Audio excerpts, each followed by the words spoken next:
CR 012097, state this is Brad Chandler versus Simpson. Will the lawyers please state their names for the record? Casey Sandoval and Will Danzig for the state. Stephen Gilmore and Brittany Durham for Mr. Simpson. Okay, counsel, will you step on this side? Sure. And sir, are you Brad Chandler Simpson? Yes. Okay. Now we're back here again because we had a hearing on the motion to quash the indictment last week, the defendant's motion to quash the indictment. But the state wanted an opportunity to file their response, and you did yesterday, I believe. Please speak up. Friday. Okay, you filed it on Friday, and then the defense replied to that, correct?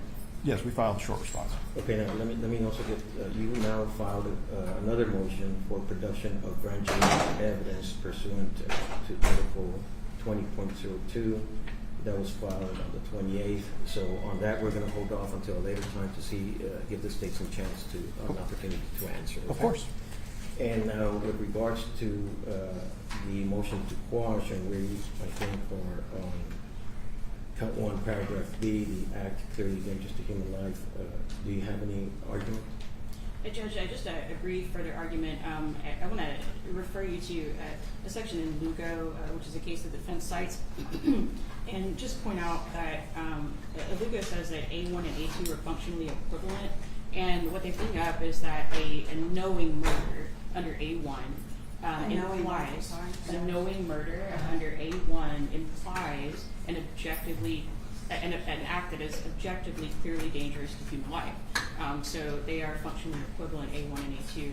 So, and defense has conceded that A1 requires no additional notice. So I just want to point out that equivalence between A1 and A2. And then I want to just touch briefly on the Marquez case that I gave you yesterday, which has the exact same indictment language as our case, A1 and A2. And I think the court's analysis in that case implicitly rejects the defendant's argument here. What they do is they go through an analysis of the evidence linking the defendant to his wife's death, and it's remarkably similar evidence to what I expect in this case.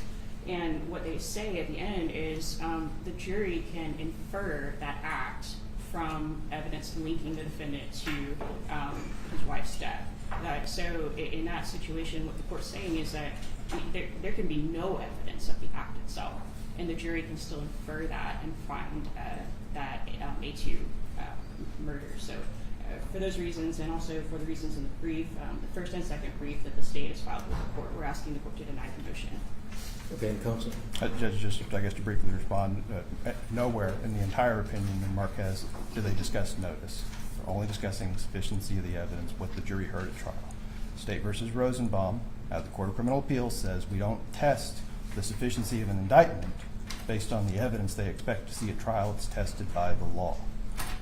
And the state invited defense in its latest filing to envision hypothetical situations where an act may not be clearly dangerous to human life, yet still result in death. And the state, of course, is aware of hundreds of vehicle-related cases that they file every single year where there's an act that may or may not be per se clearly dangerous to human life. Unless they're alleging a firearm or some per se deadly weapon, there are hundreds of acts that could be dangerous to human life or could not be but still result in death.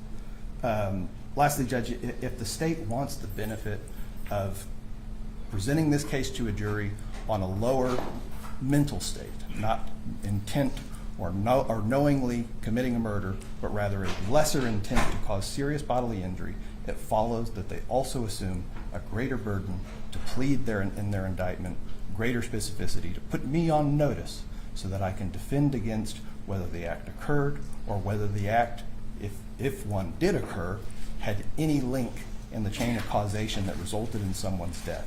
And I can't do that unless they tell me what it is. Anything further? Nothing further from the state, Judge. Nothing from defense. Okay, so with regards to count 1, paragraph B, your motion to quash is denied. Okay.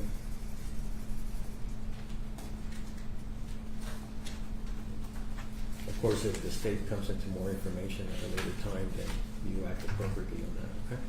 Anything else from your side? Nothing from the state. Nothing from defense, Judge. Okay, that closes the record on this case. Thank you very much.